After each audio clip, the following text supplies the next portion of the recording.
কোনোদিন এই কথা কবি? জীবনেও না। আপনারা সবাই ডরাবেন, বউ হইলো ঘরের লক্ষ্মী, হুদ্দর বউ মার সমান। এই কি কইলি বানর? এই যে হুনো, তুমি বুঝা হারো নাই।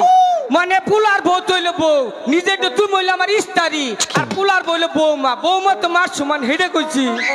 ওরে আমি বুঝি নাই। বুঝবা কেমনে? খালি তো আমাকে মারামারি করা হারো, ওরা তো বুঝো ঠিকই। তোমার মাথায় এত বুদ্ধি?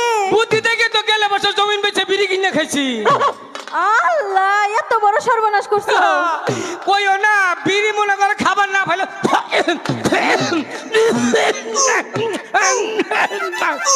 আস্তে। কাশুনটা বিড়ি খাওয়ার কল 3টা উপকার আছে। কি উপকার আছে? 1 নম্বরে রাত কইরা কাশ পাইন, চুরে মনে করবো কি আপনি হজা গাছুন ঘরে চুরাবো না। আসলে তো বিড়ি খাওয়ার কারণে কাজটা আছে, এটা কিন্তু চুরে বুঝবো না, কবে বাইতে মানুষ হজা গাছে। আর 2 নম্বর